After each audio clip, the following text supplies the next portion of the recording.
जानती हूँ कि आज एक बहुत अहम दिन है बजट का, और यकीनन हम सबकी मसरूफियात जो हैं वो बजट के हवाले से होंगी। 4 बजे बजट पेश होने वाला है। गो के इस बजट से उम्मीदें तो कोई भी नहीं है, लेकिन बजट है, आएगा, देखेंगे, फिर उस पर भी आपसे मज़ीद बात करेंगे। कल जो इकोनॉमिक सर्वे आया है उसके हवाले से भी आप जानते हैं कि चेयरमैन पाकिस्तान पीपल्स पार्टी ने बता दिया है कि इसमें कोई इकोनॉमिक ग्रोथ नहीं नज़र आ रही है। नंबर्स जो हैं वो हकीकत से कनेक्ट नहीं हो रहे हैं। हमें गुर्बत में कोई बेहतरी उस नंबर्स में नहीं नज़र आ रही है। अनएम्प्लॉयमेंट हमारा कंसर्न है। मुल्क के मौशी हालात हकीकी मायनों में बद से बदतर होते चले जा रहे हैं। यहाँ ये सब हो रहा है और ये हुकूमत आइन को वायलेट कर रही है। पाकिस्तान का आइन, इस आइन के अंदर ऐसी शिकें दर्ज है जो वफाक को मजबूत करती हैं। उसमें से एक जो बहुत अहम शिक है आर्टिकल 160, वो है NFC अवार्ड। NFC अवार्ड के ज़रिए सूबों के उनकी ज़रूरियात के मुताबिक वो रकूम ट्रांसफ़र होती हैं जो तयशुदा हैं और उसका क्राइटेरिया बना हुआ है। एक बड़ी जद्दोजहद के बाद हमने वो जो सिंगल पॉइंट क्राइटेरिया था उससे मल्टीपल फैक्टर्स के क्राइटेरिया पर हम गए, जिसमें कि हमने तमाम सूबों की ख्वाहिशात को मद्देनज़र रखते हुए एक तवील कंसेंसस और कंसल्टेशन के बाद मल्टीपल फैक्टर्स जो है वो हासिल किया। लेकिन अफसोस कि ये तमाम जद्दोजहद आज वहाँ जो है वो मायूस हो जाती है जब एक बहुत अहम फेडरेटिंग यूनिट सिंध ये एतराज़ करता है कि हमें NFC में अपना शेयर नहीं मिल रहा। सिंध अपनी बात करता है क्योंकि वहाँ के वज़ीर आला आइन को पढ़ते हैं, आइन को समझते हैं और अपने लोगों की नुमाइंदगी पाकिस्तान पीपल्स पार्टी की आइडियोलॉजी के तहत कर रहे हैं। लेकिन जो दीगर सूबे हैं, ऐसा नहीं है कि वहाँ कोई NFC की रकूम मिल रही है। और यहाँ पे फैसल कुंडी साहब मौजूद हैं, KP से इनका ताल्लुक़ है। वहाँ जो हालात हैं वो बदतरीन हालात हैं। हमारी जो डेटा हमारे पास है उसमें गुर्बत में अगर किसी सूबे में इजाफा हुआ है तो वो खैबर पख्तूनख्वा है। और ये बैठे हैं कुंडी साहब, ये आपको मज़ीद हाल अहवाल देंगे कि KP में क्या हो रहा है। तो हर सूबे को NFC की रकूम नहीं मिलती। देखिए, सूबे अपनी प्लानिंग करते हैं। 3 सूबों के पास ज़बान नहीं होगी, सिंध के पास ज़बान है, सिंध अपनी बात करेगा। सिंध का मौशी कत्ल हम नहीं होने देंगे। और पाकिस्तान पीपल्स पार्टी अब सिंध के हर ज़िले में अपने वफद भेजेगी और ये एक्सपोज करेगी फेडरल गवर्नमेंट को कि आप क्योंकि हमें रकूम नहीं देते जो आपकी कमिटमेंट है, आइन में दर्ज है, और लिहाजा इसके नतीजे में सिंध की तरक्की भी रुकती है और लोगों की हालत जो है वो बिगड़ती चली जा रही है। जिन स्कीमों पर हम काम कर रहे हैं बहैसियत वहाँ पर ये जो हुकूमत है या वहाँ पर जो भी इनपुट मिलता है कि जी फलानी जगह ये चीज़ होनी है या ये सारी एक प्लानिंग के ज़रिए होती है। उस प्लानिंग के नंबर्स तैयार होते हैं। वो नंबर्स जो हैं उस वक्त ही वो नंबर्स एग्जीक्यूट होते हैं जब रकम हाथ में होती है। सिंध के साथ ये मुस्तकिल ज़्यादती हो रही है और आप जानते हैं कि चीफ मिनिस्टर सिंध और पूरी सिंध काबीना मुख्तलिफ औकात में आपसे ये तमाम चीज़ें बयान कर चुकी है। एक और बहुत बड़ा जो मसला PSDP का हुआ, आपको पता है कि PSDP पिछली मरतबा भी आइन के अंदर दर्ज है कि PSDP की जो तैयारी है वो नेशनल इकोनॉमिक काउंसिल उसको अप्रूवल देती है। नेशनल इकोनॉमिक काउंसिल आइन में एक और आर्टिकल है। अब उस आर्टिकल के अंदर ये लिखा है कि कम से कम 2 मीटिंग्स होनी है साल में, कम से कम, होने को 4 हो सकती हैं। इस हुकूमत ने आज तक वो आईनी जिम्मेदारी भी पूरी नहीं की है। वह मुश्किल 1 मीटिंग करते हैं, सिर्फ PSDP को ठप्पा लगाने के लिए करते हैं और बजट से 2 रोज़ या पिछले साल मेरा ख्याल है, अगर मुर्तज़ा में गलत नहीं हो तो 1 रोज़ पहले शायद इन्होंने की थी। ये है इनकी हालत। और इसके लिए फिर वज़ीर आला को, जिनके पास ज़बान है और जो अपने लोगों की नुमाइंदगी करना जानते हैं, वो फिर ख़त लिखते हैं कि जी हमारे साथ ज़्यादती हो रही है पीएसडीपी में, क्यों? अब वो ज़्यादती ये होती है कि जी अब 1-2 दिन पहले ठप्पा लगाते हैं, लेकिन उससे कबल जो पूरी एक्सरसाइज है उसको इग्नोर करते हैं। सिंध आपको स्कीम्स भेजता है कि जी ये पब्लिक सेक्टर डेवलपमेंट प्रोग्राम जो वफाक का है, इसमें ये सिंध की ज़रूरियात है, सिंध की स्कीम्स है, इनको रखा जाए। वफाक उसे रिजेक्ट करती है। जब फाइनल शक्ल जो ड्राफ्ट है पीएसडीपी का उसका आता है, तो वहाँ पर वो स्कीम्स नज़र नहीं आती। देखिए, यहाँ पर कोई भी तासुब की बात नहीं है, खुदा न खास्ता। एक ढेला भी किसी का सिंध को कबूल नहीं है। 70% रेवेन्यू जमा होता है तो इस कौमी ख़जाने में जाता है। 70% रेवेन्यू जमा करने के बाद अगर उम्मीद होती है तो कम से कम ये होती है कि अपना जायज़ शेयर मिल जाए, कोई नाजायज़ शेयर नहीं चाहिए होता। और मेरा ख्याल है मुर्तज़ा ने मेरे लिए आर्टिकल खोला है NEC का, और जो आर्टिकल खोला है उसमें मीटिंग्स का भी शेक है। और मैं एक इम्पॉर्टेंट शेक बैलेंस डेवलपमेंट के हवाले से पढ़ दूँ आपको। देखिए, इस जो भी फोरम बनता है ना, तो उस फोरम का कोई मकसद होता है। हाँ सॉरी, ये होता है, ये मैं आपको बता रही हूँ। आर्टिकल 156 नेशनल इकोनॉमिक काउंसिल, इसका उर्दू तर्जुमा बता दें क्या है?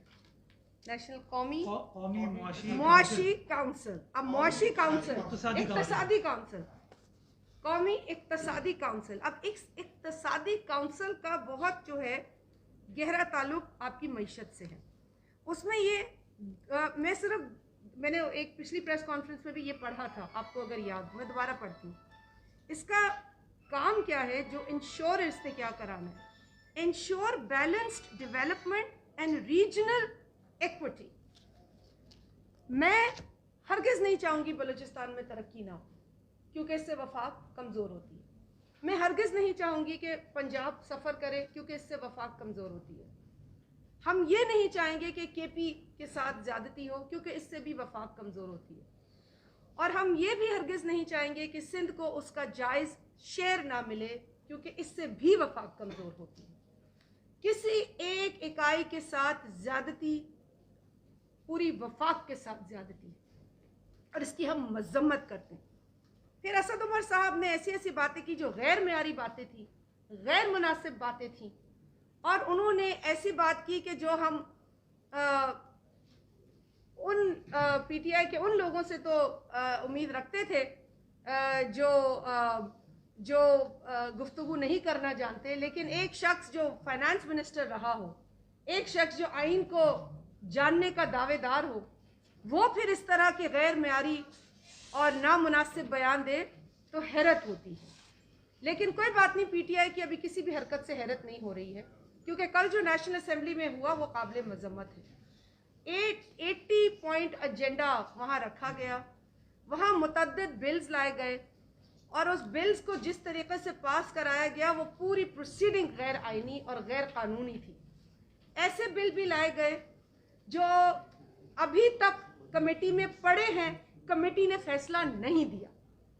मैरीटाइम का बिल डिफर हुआ था, जो पावर कमेटी का नेपरा का बिल था वो IMF की डिक्टेशन थी।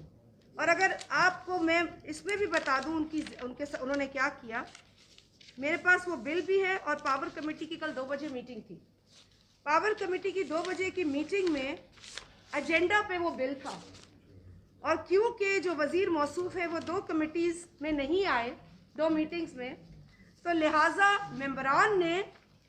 मेंबरान ने ये एतराज़ किया कि हम गवर्नमेंट का कोई बिल नहीं यहाँ पर डिस्कस करेंगे, हम लोड शेडिंग डिस्कस करेंगे। तो वो 2 बिल्स थे जो एजेंडा पे आए और वो पड़े रहे, उनका कोई फैसला नहीं हुआ। हम देखते हैं कि एजेंडा पर वो बिल मौजूद है, शायद इनको लगा कि वहाँ से ये ज़बरदस्ती से पास करा लेंगे, लेकिन पता इनको भी नहीं था कि गवर्नमेंट के अपने मेंबर्स लोड शेडिंग पर वहाँ पे एहतजाज करेंगे, तो वो इनकी प्लानिंग गलत हो गई। लेकिन एक्सपोज ये इसी तरह हुए कि इन्होंने वहाँ पहले ही बिल रखा हुआ था, और प्लानिंग ये थी कि 2 बजे पावर की मीटिंग, 4 बजे सेशन, वहाँ से बिल नहीं हुआ।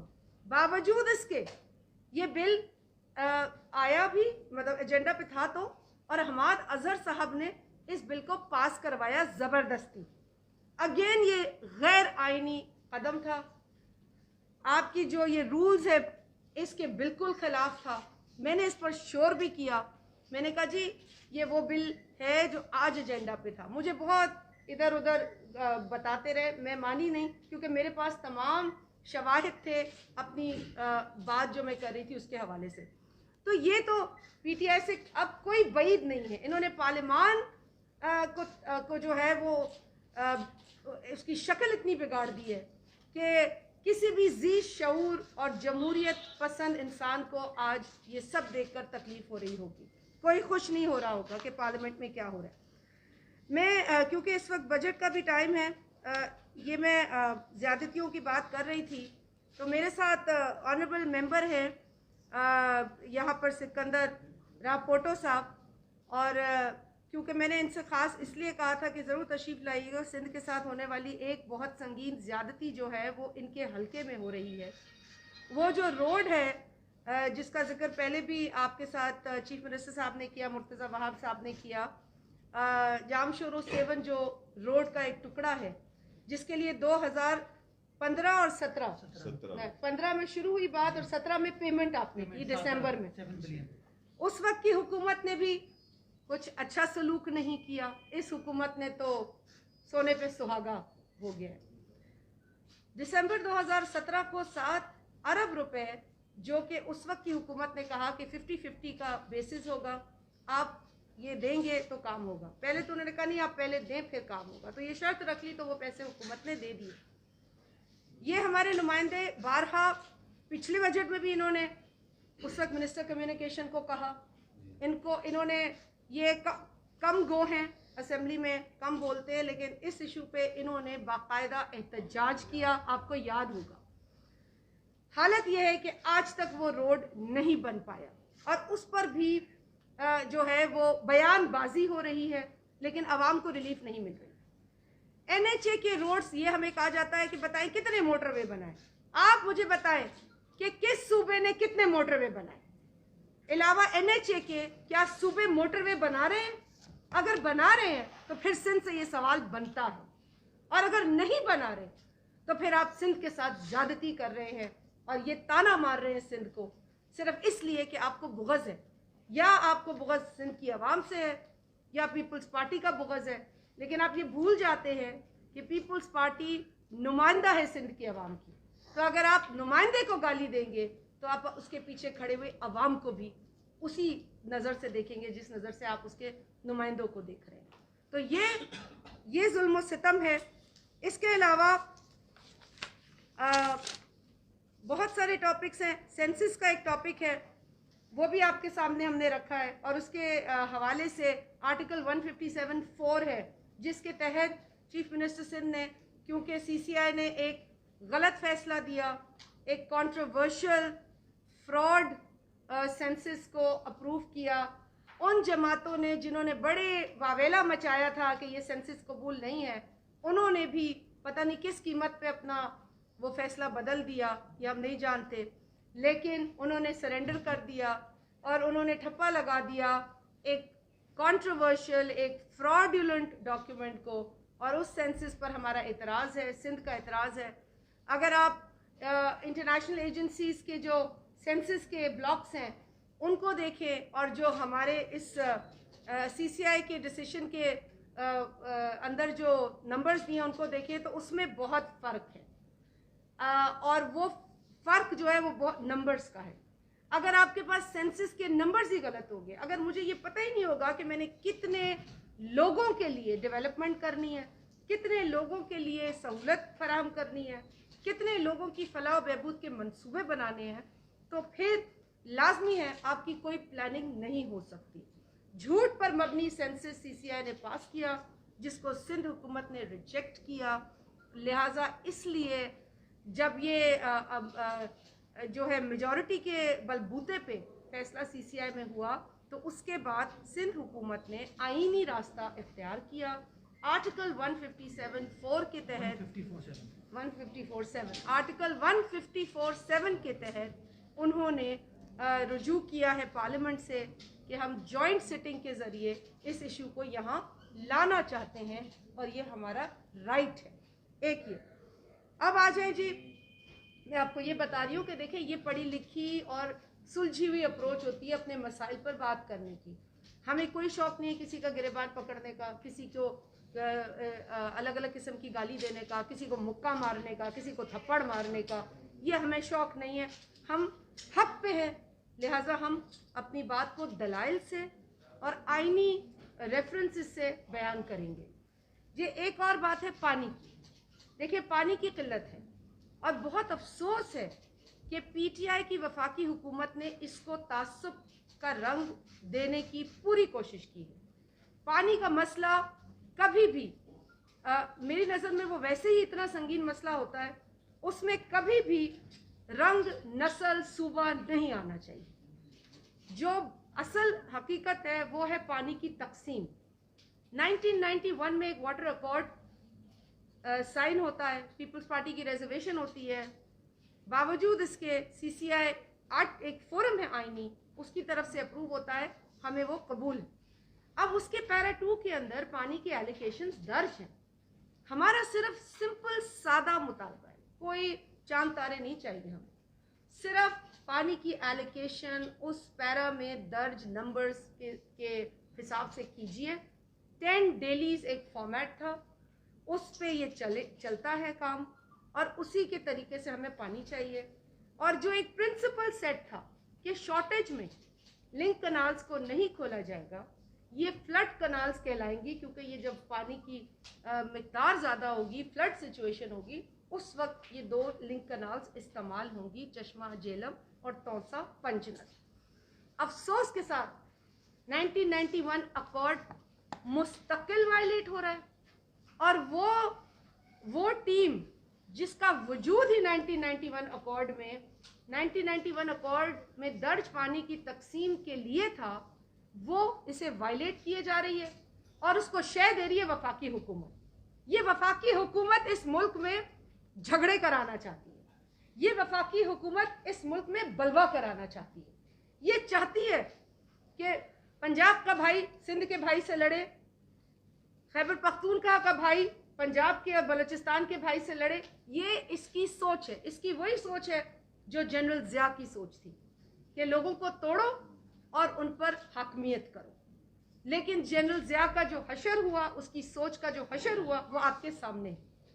इस मुल्क के अंदर जमहूरियत के लिए जितनी कुर्बानियाँ पीपल्स पार्टी ने दी हैं, उसकी मिसाल नहीं है। हमें तमगे नहीं चाहिए। हम खुश होते हैं देख के कि पार्लियामेंट का वजूद है, दुखी होते हैं देखकर कि पार्लियामेंट इस तरह काम कर रही है। हम खुश होते हैं देखकर अगर कोई आइन को फॉलो करे और अफसुर्दा होते हैं जब आइन वायलेट होता है, क्योंकि ये आइन शहीद जुल्फ़िकार अली भुट्टो ने दिया है। तो इसलिए ये गुजारिशात हैं, क्योंकि टाइम कम है, इस पर बहुत ज़्यादा बहस हो सकती है। 91 का ये अकॉर्ड है, इस अकॉर्ड के मुताबिक हमें पानी चाहिए, हमें इस अकॉर्ड के मुताबिक पानी चाहिए। और जब पानी की इस कदर किल्लत हो जो आज है, तो फिर लिंक कनाल्स को बंद होना चाहिए, ये जुल्म बंद होना चाहिए। अगर सिंध में लाशें गिरेंगी पानी की किल्लत की वजह से, वहाँ अगर पीने को पानी नहीं होगा, प्यासे लोग मरेंगे या मुर्दों को नहलाने का पानी नहीं होगा, तो मैं नहीं समझती कि पाकिस्तान के किसी भी हिस्से में कोई भी पाकिस्तानी शहरी खुश होगा। लिहाजा पीटीआई को इस तरह की तासुबाना सियासत से गुरेज करना चाहिए। इस मुल्क ने ये तासुब बहुत देखा है। अब हम इस तासुब की जो पूरी एक लहर है उससे बाहर निकले थे बड़ी जद्दोजहद के बाद। हम नहीं चाहते कि ये अपनी नाअहली और नालायकी जो है उसको छुपाने के लिए ये सूबाइयत को फ़रोग़ दें, क्योंकि ये प्योरली पानी का मसला है। अगर एजाज भाई मेरा पानी चोरी ना भी करे लेकिन मेरे हिस्से का पानी रख ले, तो मैं कहूँगी कि आपने मेरे साथ ज्यादती की है और मैं लड़ूंगी। लेकिन सिंध अभी भी सिर्फ ये मुतालबा करता है कि 1991 अकॉर्ड को फॉलो करो। 1991 अकॉर्ड इस वक्त वायलेट हो रहा है। मुझे नहीं पता कौन सा फॉर्मूला है, वो फॉर्मूला फ्रॉड है, वो क्रिमिनल है। अगर कोई और काम हो रहा है तो गैर आईनी हो रहा है, क्योंकि सीसीआई 1991 अकॉर्ड को अप्रूव किया है, उसमें एलोकेशन दर्ज है। इरसा उसके तहत बनी थी, इरसा का काम है, इरसा चौकीदार है एलोकेशन का। इरसा को चौकीदारी करनी चाहिए पानी की तकसीम की, और अगर वो उस तकसीम को फॉलो नहीं करता जो दर्ज है 1991 अकॉर्ड में, तो इर्सा का वजूद बेमायने, उस पर बहुत बड़ा सवाल है। ये मसाइल है हमारे पास। आपको पता है बिजली की लोड शेडिंग कहाँ नहीं है, कहाँ नहीं है। इस्लामाबाद में 25 बच्चे लोड शेडिंग की वजह से इसी स्कूल में बेहोश हो गए, देखकर बहुत तकलीफ हुई। इसी तरह सिंध, इसी तरह केपी, इसी तरह पंजाब, इसी तरह बलोचिस्तान और ऐसे इलाके जहाँ पे रसाई नहीं है, उनकी तो हालत इज़ार है। उनके बारे में तो पता चलता है जब कुछ अरकान आते हैं ट्राइबल एरिया से और हमें बताते हैं कि क्या हालात है। तो संगीन हालात है। अब तो हुकूमती अरकान भी खड़े होकर इनके खिलाफ बात कर रहे हैं। लोड शेडिंग पर आप पता है कि नूर आलम साहब और दीगर जो हुकूमती अरकान थे वो खड़े हुए और उसके बाद डंडा लेके हमाद अजहर उन पर चढ़ गए।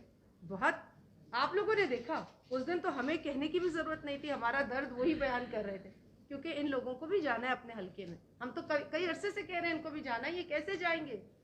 हम तो जाते हैं, कहते हैं ये नाअहल है और उनको भी पता है ये नाअहल है। ये नाअहल नहीं होते तो सिंध में जितने बाई इलेक्शन होते उनमें इनकी इतनी दुर्गत नहीं बनती जो बनी है।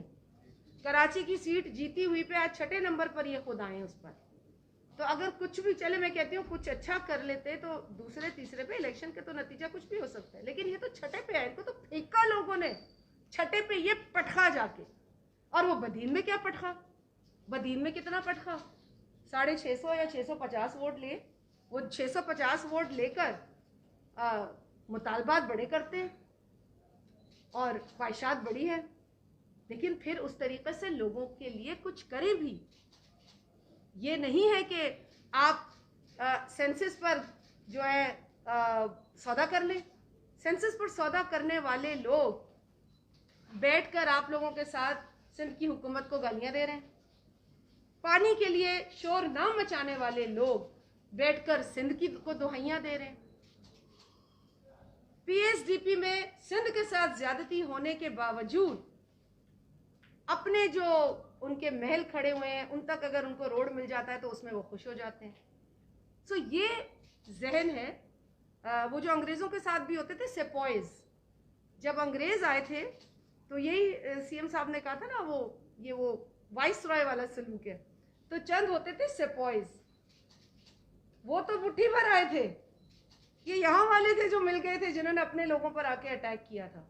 तो अब ये वही कुछ सेपॉइज इन्होंने इकट्ठे कर लिए और ये ज्यादतियों पे ज्यादतियाँ किए जा रहे हैं और उनके सेपॉइज जो हैं उनको निकालते हैं कि जाओ इन पर हमला करो। तो ये कैफियत है। और मेरा ख्याल है कि एक और इशू जो था पिछले दिनों चल रहा था, अगर कोई और बात करे I should touch upon it. अच्छा, एक इशू था बहरिया टाउन के हवाले से जो हुआ, उस पर बहुत अफसोस हुआ हमें। और यकीनन कोई भी अनरेस्ट होगा पाकिस्तान के किसी भी हिस्से में होगा, हमें दुख होगा, क्योंकि पाकिस्तान की परसेप्शन जो है ना वो हम हरगिज़ नहीं चाहेंगे कि कभी भी उसमें बिगाड़ आए, और बिलखसूस ऐसे वक्त पर बिगाड़ आए जब पाकिस्तान को की मईशत जो है उसकी ये हालत है। बहरिया में मुकामी लोगों का एहतजाज, बिल्कुल जो एहतजाज करना चाहे उसका हक है। हम तो खुद एहतजाज करने वाली जमात हैं, एहतजाज को फ़रोग देने वाली जमात हैं। एहतजाज कर कर के तो यहाँ तक हम अपना सफ़र हमने पूरा किया, आज भी हम चीज़ों पर एहतजाज कर रहे हैं।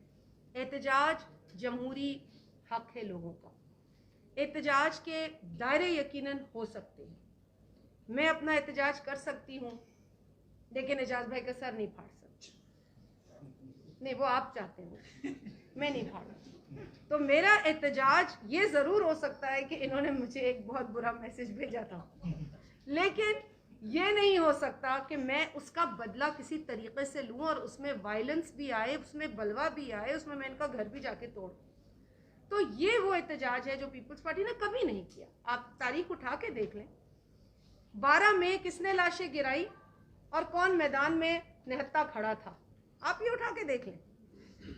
और फिर बहरिया में जो कुछ हुआ वो अफसोसनाक था, और एहतजाज करने वाले आए, उनका राइट था, लेकिन दायरों को पार किया गया। ये ज़्यादती थी।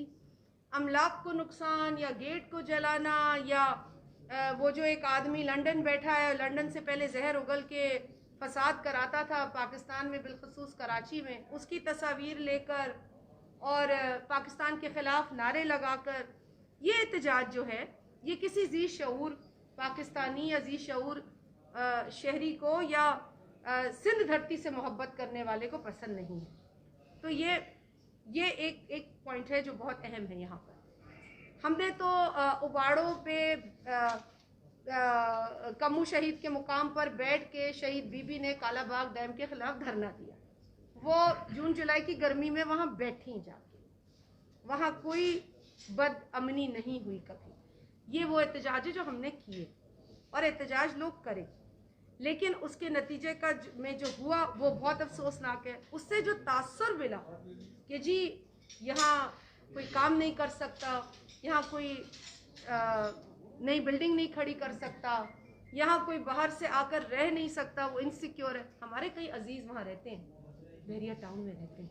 जब उन्होंने वो तस्वीर देखी, वो सफ़र कर रहे थे, उन्होंने भेजी कि इज़ एवरीथिंग ओके, हमारा वहाँ घर है, हमें फ़िक्र है। एक फीलिंग होती है और उनकी फीलिंग समझी जाती है और समझी जानी चाहिए। तो दोनों जानिब से मैं कहूँगी, और अगर कोई भी बिल्डर हो, वो बिल्डर कराची का हो, बहरिया का हो, हैदराबाद का हो, बिल्डर्स के भी कुछ की जानिब भी हम कुछ डिमांड्स रखेंगे लोकल कम्युनिटी के लिए। किसी लोकल कम्युनिटी के साथ सबसे पहला ज़्यादती नहीं हो। अगर कोई प्रोजेक्ट्स हों तो उसमें नौकरियों का जो हक है वो उसकी कंपनीज में होता है, तो वो CSR का जो कंपोनेंट है वो इन कंपनीज में होना चाहिए। क्योंकि सारी बातें, कोई देखता है कि जी मेरी भी यहाँ झोपड़ी है और वहाँ इतना बड़ी इमारत बन गई है, तो कुछ मैं भी उससे फैज़ हासिल करूँ, और वो यकीनन डिप्रिवेशन वो फील करते हैं, और ये नहीं होना चाहिए। तो ये क्लैरिटी है। लेकिन कुछ जमातें जो इस पर तवा गर्म था तो रोटियां पकाना शुरू हो गए। वो जैसे कुछ तस्वीर खैर से वो अल्ताफ़ हुसैन की लेकर भी कुछ खड़े हो गए थे। नाम भी नहीं लेना पसंद हमें ऐसे लोगों का जो पाकिस्तान के वजूद में यकीन नहीं रखते, लेकिन ऐसे लोग भी थे जो खुदा न खास्ता मुल्क के लिए जो नारे लगा रहे थे, वो भी सुने गए। तो ये वो एहतजाज नहीं है जिसको हम सपोर्ट करेंगे, लेकिन हम हर पुरअमन जायज़ एहतजाज के साथ हैं, उसको सपोर्ट करते हैं। हम उन तमाम मनाजिर की और तमाम चीज़ों की भी मजम्मत करते हैं जिससे कि लोगों को नुकसान पहुंचा, उनकी अमलाक को नुकसान पहुंचा, और उनकी यकीनन साइकोलॉजिकली, इमोशनली लोग डिस्टर्ब रहे। लेकिन वो जमातें जिन्होंने इस पर रोटियां पकाई, वो जमातें जिन्होंने इस पर अपनी रोटियां पकाई, मैं उनसे सिर्फ ये सवाल करूंगी, सिर्फ ये सवाल उनसे है कि भाई आप मुझे बता दें कि पीपल्स पार्टी आपकी नज़र में किसकी साइड पर है? क्योंकि पहले तो आप कहते थे कि पीपल्स पार्टी किसी बिल्डर की साइड पर है, फिर जब ये हुआ तो आपने कहा कि पीपल्स पार्टी जो है वो ये काम करवा रही है, नुकसान पहुंचवा रही है, घेराव करवा रही है, जलाव करवा रही है। तो पीपल्स पार्टी आखिर मतलब ये कि कैसा पीपल्स पार्टी के लिए जो है वो आपके दिल में बुग़्ज़ है कि आप पीपल्स पार्टी को एक साइड पे तो रहने दें ना। फिर आप कहें कि पीपल्स पार्टी या इनके साथ है या इनके साथ, ये ताना भी देते हैं खड़े होके कि पीपल्स पार्टी इस बिल्डर के साथ, दूसरी तरफ ये ताना भी देते हैं कि पीपल्स पार्टी इनके साथ है जिन्होंने अमलाक को जलाया और पाकिस्तान के खिलाफ नारे लगाए। भाई पीपल्स पार्टी जिम्मेदार जमात है। पीपल्स पार्टी का वही मौक़िफ़ होगा जो एक जी शऊर पाकिस्तानी का मौक़िफ़ है। ज़्यादती किसी के साथ नहीं होनी चाहिए, फिर वो बिल्डर हो या लोकल कम्युनिटी। आपको बहुत याद आया कि यहाँ पे हमारे कई सारे दोस्त इस टाइम पे मौजूद हैं। आप लोग तो चले मेहमान हैं। यहाँ सिंध हाउस की जो इंतजामिया वो कहाँ पे है कि बगैर मास्क के कई सारे लोग इस हॉल में भी मौजूद हैं। तो गवर्नमेंट जो सिंध में इन्फोर्स करवाएगी तमाम तर इश्यूज जो सामने आते रहते हैं, चाहे वो ये बहरिया टाउन के हवाले से हों, तो यहाँ पे सिंध हाउस में कम से कम मास्क की मेरी एक सजेशन और रिक्वेस्ट है आप लोगों से, सिर्फ वो लाइन एक मास्क के साथ बैठ मैं बात कर लूं। मैंने सुन लिया। मैं बहुत बड़ी एडवोकेट हूँ मास्क पहनने की, ये सारे भी हैं। सिर्फ एक बात बता दूं, देखिए कुछ तकाजा होता है जिम्मेदारी का पर्सनल लेवल पे। मास्क का डब्बा रिसेप्शन पे मेरे भाई पड़ा है, यहाँ मेरे सहाफ़ी भाई भी बैठे हैं, मेरी हिम्मत नहीं कि मैं इनसे ये कहूँ, लेकिन मैं इनसे गुजारिश करूँगी खुदारा अपने लिए मास्क पहने और दूसरों के लिए मास्क पहने। Thank you very much, I like your suggestion. Press conference की डॉक्टर फमीदा मिर्जा ने सोना साहब के साथ, उन्होंने जो बातें आपने की हैं इसके उलट की हैं, आप उसको उनके ऊपर क्या कहते हैं जो उन्होंने बात की है? नंबर 2, जब तक या क्या ये इत्तेफाक है जब तक आप पीडीएम से बाहर नहीं निकले थे उस वक्त तक तो सिंध में पानी का मसला नहीं था और इस तरह एनएफसी की बात नहीं होती, क्या ये इत्तेफाक है कि ये सारी चीजें उसके बाद हुई हैं? उससे पहले कभी हमने किसी प्रेस कॉन्फ्रेंस में एनएफसी के हवाले से पानी के मसले के हवाले से कोई बात नहीं। मैं कह रहा हूँ ये एक इत्तेफाक है। नहीं, इत्तेफाक नहीं है, शायद आपको याद नहीं होगा। देखिए एनएफसी का जिक्र हम कब करेंगे, 11 माह गुजरे हैं ना, तो एनएफसी का जिक्र पेमेंट्स जब होंगी हर साल, पिछले साल भी यही, अगर आप इसको कहें कि हमारा रोना था तो पिछले साल भी हमारा यही रोना था। और इस साल क्या है कि हमें कमिट किया गया था 760 बिलियन, 760 बिलियन, और 11 माह में हमें मिल जाना चाहिए था 697 बिलियन। ये सिंध का सिर्फ बता रही हूँ, ठीक है, हमें 697 अरब मिल जाना चाहिए था, लेकिन हमें मिला कितना है इस वक्त तक? 613 अरब, 613 अरब। तो इसका मतलब है कि जून तक हमें 147 अरब मिलना चाहिए बकाया, ये है। तो इसमें कोई भी नई चीज़ नहीं। देखिए सिंध का शेयर था 770 अरब, ठीक है भाई, 11 माह में इस हिसाब से मिल जाना चाहिए था 697 अरब, लेकिन मिला है 11 माह में अब तक 613 अरब, और जून तक हमें मिलना चाहिए उस कमिटमेंट के हिसाब से 174 अरब मजीद, मतलब वो पूरा करने के लिए जो 760 अरब है, तो ये 174 अभी हमारा ड्यू है। तो ये बातें आपके साथ शेयर करने का मकसद ये है कि देखिए ये सारे नंबर्स हैं, कोई चीज़ बनाई गई नहीं है, मन घड़त नहीं है। अच्छा नंबर वो भी है जो बदीन में है, 650 वोट्स लिए खातून जो कर रही थी उस दिन। अच्छा, और मेरी इन्फॉर्मेशन ये है कि ये कल हमारा कॉलिंग अटेंशन लगा था सेंसस के ऊपर, और वो कोई किस्मती वो आईपीसी की मिनिस्ट्री के पास था। इन्होंने बड़ी कोशिश की कि वो कॉलिंग अटेंशन ना लिया जाए, क्योंकि इन्होंने वोट दिया है इस कंट्रोवर्शियल फ्रॉड सेंसस को। तो ये जवाबदेह होती, बहैसियत मिनिस्टर भी होती, बहैसियत मेंबर भी होती उस फोरम के जिन्होंने इस फ्रॉड डॉक्यूमेंट को ठप्पा लगाया। अच्छा मैम, ये बताइए नासिर शाह जी, ये बताएं नासिर शाह जी आपसे सवाल आप पूछना। बैरिया टाउन के हवाले से एक इंटरनेशनल फोरम पे ये कहा गया कि वहाँ बैरिया टाउन वाले गरीबों की जमीन पर कब्जे कर रहे हैं और वो सरकारी सरपरस्ती में हो रहा है, और ये एहतजाज भी शायद उसी सिलसिले में था, लेकिन आपने उन गरीबों की हिमायत करने के बजाय उस अरबपति बिल्डर की हिमायत करने का फैसला क्यों किया? नहीं भाई, हिमायत का तो फैसला किसी एक साइड का नहीं किया हरगिज। ये थोड़ा सा आपके मैं बात आपने सवाल किया ना, मैं जवाब दे दूँ, इसमें कोई भी वो नहीं है। आपको जो तासुर मिला वो गलत है, और मैं चाहूँगी कि नासिर शाह साहब, क्योंकि ये खुद गए थे, इन्होंने सारा जायज़ा लिया, पूरी टीम लेकर गए थे, तो ये आपको बेहतर एक्यूरेटली बता सकेंगे ना जी। देखिए, जब वाक़या हुआ था जिसमें चेयरमैन साहब ने नोटिस लिया और हम सब लोग वहाँ पे गए थे, गांव वालों के साथ भी मिले, और उसी दिन एक्शन हुआ। आपने देखा कि जो अफसरान के ख़िलाफ़ उन्होंने बात की उन सबको सस्पेंड कर दिया गया, हटा दिया गया, और FIR हुई, गिरफ्तारियाँ हुई। तो जो वहाँ के लोकल लोग हैं, हम उनको मुकम्मल तौर पर सपोर्ट करते हैं, किसी के साथ कोई भी ज़्यादती ना हो। क्या मसला क्या है, जिस तरह मेरी बहन ने बताया आपको कि हम पर तो इल्ज़ाम पहले ये लगाया गया कि हम उनकी सपोर्ट कर रहे हैं और लोगों के साथ नाइंसाफ़ी हो रही है। अब जब ये वाक़या हुआ, जलाओ, घेराव और नुकसानात हुए, तो अब ये क्या कहा जा रहा है कि जी ये भी हमारी ईमा पर हुआ है। वही हम बात कर रहे थे कि जो मुखालफीन हैं उनका मकसद सिर्फ पॉइंट स्कोरिंग होता है। इस तरफ भी वो ये बात करते हैं, दूसरी तरफ भी वो वही बात कर रहे हैं। हमारा सिर्फ एक ही मकसद है कि किसी के साथ किसी को भी ज़्यादती नहीं करने देंगे। जो आम वहाँ के रहने वाले हैं जो हमारे वोटर हैं, हमारे जितने भी अरकान असम्बली हैं जो वहाँ से जीते हैं इन्हीं लोगों के वोटों पे, वो भी उनके साथ हैं। जब चेयरमैन साहब ने हमें भेजा था, हम उनके पास गए थे, उनके जितने तहफ़्फ़ुज़ात थे उनमें से बेशतर को दूर कर दिया गया था। लेकिन ये सब लोग फिर आपके इल्म में है कि पॉइंट स्कोरिंग की जाती है। जिस तरह वजाहत की गई कि जो लोग प्रोटेस्ट करने आ रहे थे, जाहिर है उन्हें एक जमहूरी तौर पर ये कहा गया कि आप प्रोटेस्ट पुरअमन प्रोटेस्ट कर सकते हैं। उन्होंने इंतज़ामिया को यकीन दहानी भी कराई, और आपके इल्म में अब भी है कि जो उनके कायदीन हैं वो अब भी कह रहे हैं कि जी जो प्रोटेस्टर हैं हमारा उनके साथ कोई ताल्लुक़ नहीं है।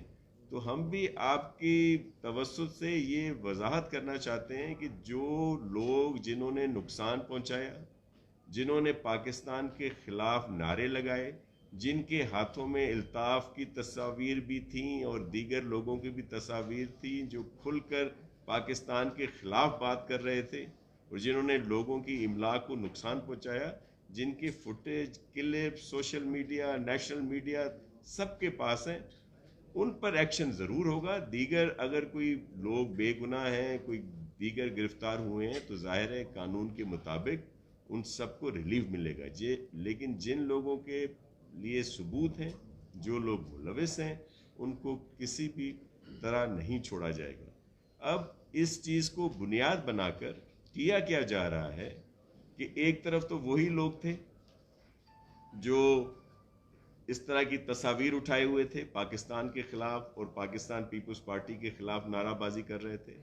अब एक और तरफ से क्या किया गया कि जी फिर वही जनूबी सूबे की बात की गई, और वही जिसका ताल्लुक जिनापुर से है, जिसको पहले वो खुद भी वजाहत करके उस कायद से ला ताल्लुकी का इजहार कर चुके हैं, अब उसको जोड़ा जा रहा है। इधर से यहाँ से भी कुछ लोग जिन्होंने उनके हक में नारे लगाए, तो ऐसे लोगों को कामयाब नहीं होने देगी। और जब तक पाकिस्तान पीपल्स पार्टी है, पाकिस्तान की बात करते रहेंगे, और किसी को भी अगर कोई जहन में है कि पाकिस्तान के ख़िलाफ़ कोई चीज़ कामयाब होने देंगे, तो हमेशा पाकिस्तान पीपल्स पार्टी उसके आड़े आएगी। शहीद भुट्टो ने भी कुर्बानी दी, मेरी कायद भी चारों सूबों की जंजीर थी, और मेरा चेयरमैन बिलावल भुट्टो जरदारी साहब का भी यही विजन है।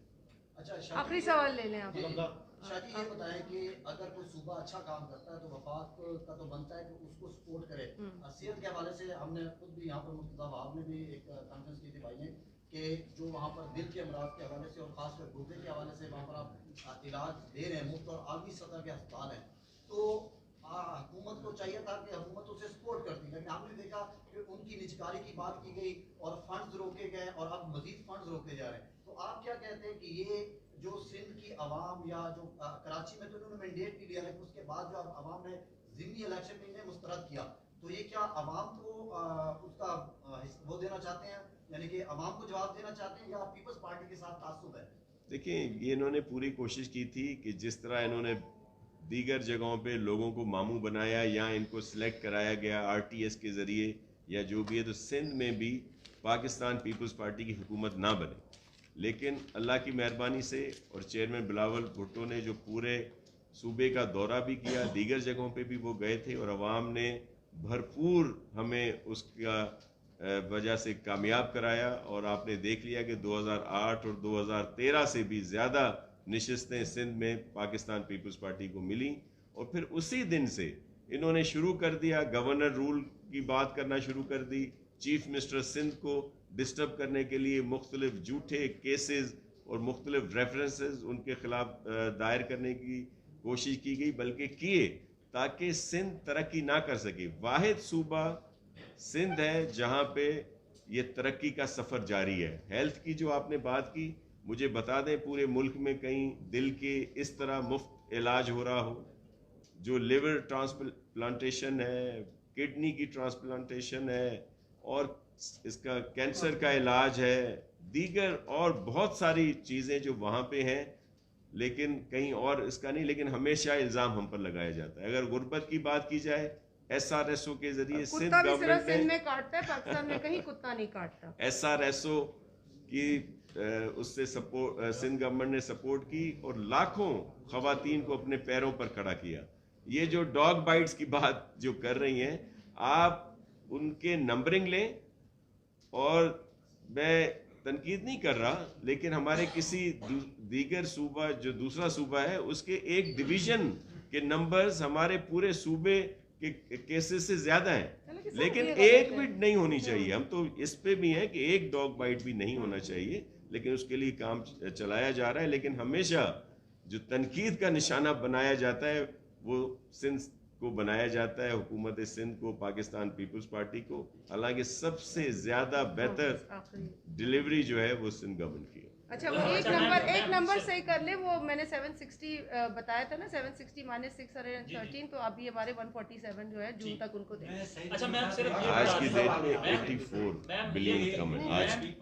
ये बता जून तक दें कि सिंध में जो पहले से मरदमशुमारी 147 क्या दोबारा मरदमशुमारी होनी चाहिए सिंध में, और इसके क्या पैरामीटर्स होने चाहिए?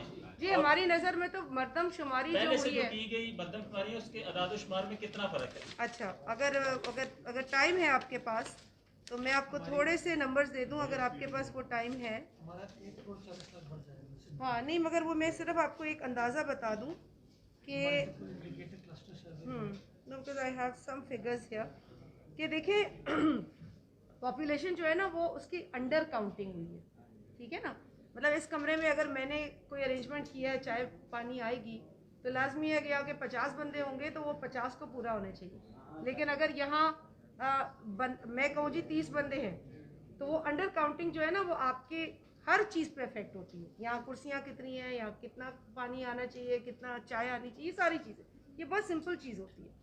तो हम ये कह रहे हैं कि ये काउंटिंग सारी जो आपने पॉपुलेशन काउंट और हाउस होल्ड काउंट है वो अंडर काउंटिंग की है। और उसका जिस तरीके से, क्या कह रहे हैं आप मुर्तज़ा, आपने कुछ कहा था? पॉपुलेशन में 48 मिलियन का जिक्र हुआ है सेंसस के अंदर। हाँ। जो हम कहते हैं हमारे हिसाब से 62 मिलियन 62। और बलूचिस्तान की पॉपुलेशन को भी अंडर काउंट किया गया। और ये वज़ीर आला साहब ने जो लेटर लिखा है, मैं आपको सिर्फ एक मिसाल दे दूं। मैंने ये कहा कि दोबारा होनी चाहिए, और इसके क्या पैरामीटर्स? बिल्कुल दोबारा होनी चाहिए, पूरे पाकिस्तान में दोबारा होनी चाहिए। और जो फैसले सीसीआई ने पहले किए थे, जिसके अंदर सीसीआई ने अप्रूव पहले किया था 1% वैलिडेशन सेंसस रिजल्ट्स में, फिर उसको 24/11/2017 में कर दिया 5%, 1% से। फिर उसके बाद 27 मार्च 2018 सीसीआई ने दोबारा इंडोर्स किया कि जी 5% वैलिडेशन होनी चाहिए। फिर दोबारा से 27 मई 2018 इस मैटर को कहा गया कि जी पार्लियामेंट में ले जाएं वैलिडेशन के लिए। और फिर 11/11/2020 को जो है वो एक कमेटी बनाई गई, जिसका सिंध को पता नहीं था कि कैबिनेट की कमेटी बनी है। और आप लोगों के साथ उस वक्त मैं बैठी भी थी, अगर आपको याद होगा। तो हमने आपसे कहा था कि कमेटी के अरकान ने ठप्पा लगा दिया है सारे फ्रॉड के ऊपर, अंडर काउंटिंग के ऊपर। हाँ, वो कौन सी नेशनल इंटरेस्ट की बात थी, वो नेशनल इंटरेस्ट हमें नहीं पता। हमारा नेशनल इंटरेस्ट ये है कि दोबारा से गिनती कराई जाए, पूरे पाकिस्तान में जो नंबर्स हैं वो कम दिखाए गए। तो अच्छा, मैं सईद गनी साहब एक छोटा सवाल है आपसे।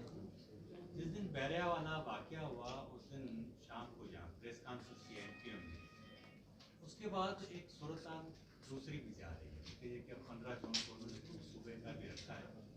आप क्या समझते हैं कि सिंधी मुआजर फसादात कोई दोबारा इस तरह की कोशिश हो रही है?